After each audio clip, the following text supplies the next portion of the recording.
into our ET Now Brandverse studio. It is none other than diamond marketing specialist Toranj Mehta. I have had so many conversations with her over the past many years, but today's one is special because, of course, their company have launched a new campaign around the Intention Pendant, which is urging women to manifest their goals as they step into the new year. So she is speaking to me about this campaign and also about how the past year has been for their group, as well as speaking about natural diamonds and more. Toranj, welcome to ET Now. Thanks, Shivani. Thanks for having me here. It's an honor. It's always wonderful to talk to you, Toranj. As I mentioned, it's all bling when, we are together having this conversation. But let's first begin speaking about, your Intention Pendant campaign.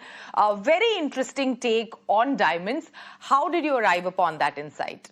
So, there are two parts to it. So, one is that when we talk to astrologers or even Indian heritage or Indian culture, even if you go back to the scriptures, diamonds are said to have a lot of positive energy because they're coming from the core of the earth.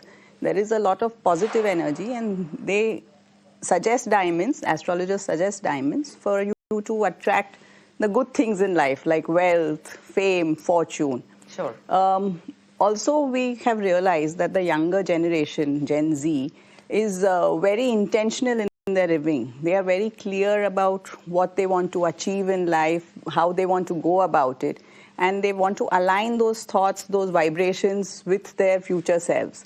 And we decided to marry this to create a natural diamond intention pendant, because natural diamonds are from Earth's heart, and make it a symbol for them to show that they are very intentional in their living and they want to manifest the best life going forward into the future.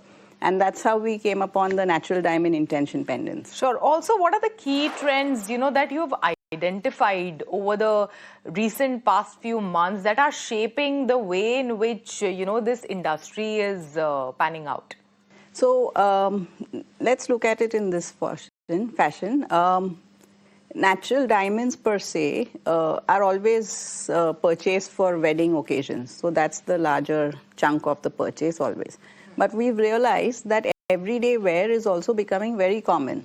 And younger consumers are looking for jewelry which works from morning to night, say from office wear to party wear. They want versatility. They want things that work for their own personal style quotient.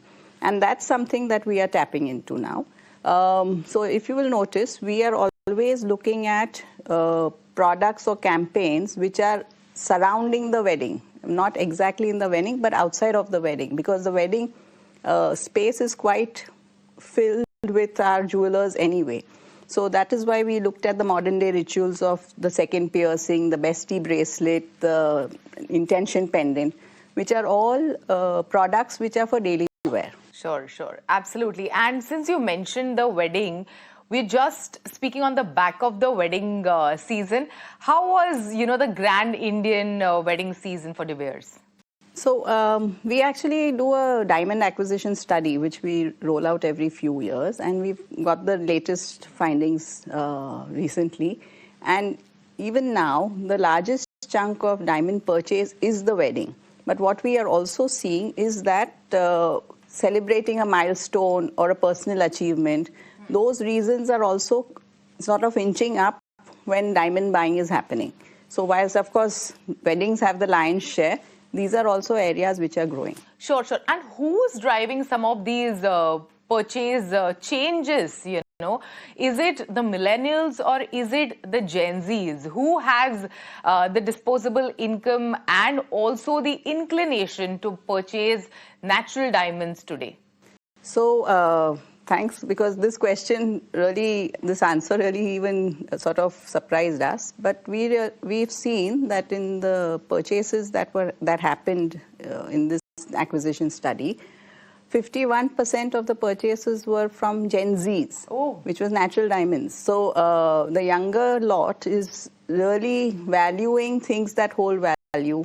They really treasure stuff that means something, that, has a clear source, a clear origin, and has something that aligns with their requirement for positive vibrations, positivity, etc. So that really was one bit. Of course, the millennials is the second largest, but Gen Z was about 51%. Toranj, also give us your outlook for natural diamonds as we step into the new year. Currently, we look at our penetration, which is, even in this report, has come up to being about 15% in India. The current market is about 8 billion, 9 billion USD. We expect that to double in the next 5 years. So we expect it to become about 20 billion USD in the next 5 years. So it is a very, very high potential market. There is lots of room for growth, and there is room for us to actually grow the pie also. So whilst we are at 15% just now, we hope to be at 18% in the next 2 or 3 years. And which markets are specifically, giving you that, headroom for growth? I'm sure urban markets are done and dusted. So, tell us more, how are you getting into, these beyond urban, the semi-urban markets? Are you getting there? Because a lot of studies are hinting towards, the aspiration of, the consumer from tier 2, tier 3, and even rural markets. They are buying more brands. They are, aspiring to, make those purchases which are beyond necessities. So, what are your strategies over there in these markets? So, of course, Delhi and Bombay are big. So there is no doubt that they are the largest consuming markets. But we do see tier 2 gaining a lot of importance now. So, and tier 3, in fact. Tier 3 markets also have started growing. So if we look at the trend from our diamond acquisition study, tier 2 markets have grown in size of purchase, in terms of the proportion of purchase across all 4 tiers, tier 1, 2, 3, 4, as well as tier 3. So there is definitely an increase in demand in tier 2 and tier 3 markets, which is very apparent. And you're right that Indian consumers are no longer just, confined to their city. Due to the access to social media, all Indian consumers are very globally aware of what's happening across the world. They're very globally aware of the brands, the offerings, the products available. And their aspirations are as high as any other city dweller. So access to that through online channels has made it very easy for them to achieve whatever they want to buy. So I think the combination of awareness of product as well as accessibility has really given a lot of impetus to these other smaller markets. Sure. And, even the likes of Q-commerce has really enabled for those quick purchases, which was unheard of even a decade ago, that, you could not imagine buying a gold or even diamond on a Q-commerce platform that arrives at your doorstep in 15 minutes. But having said that, past few months also we have seen tremendous rally when it comes to precious metals. So how has that impacted the natural diamond business? Has there been a positive impact on it, or what has been the impact at all?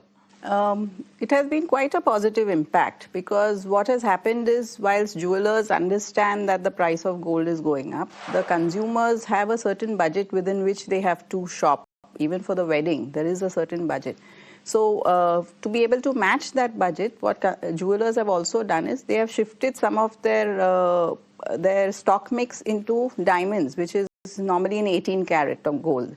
And that has helped them to be able to offer consumers a right kind of assortment of product, which will allow for them to match their budget as well as have precious metal and precious jewelry with them. Absolutely. So one of the key, insights or takeaways from this conversation for me has been, as you mentioned earlier, diamond purchases were occasion driven. Wedding was a big occasion to purchase natural diamonds, but it has gone beyond that to,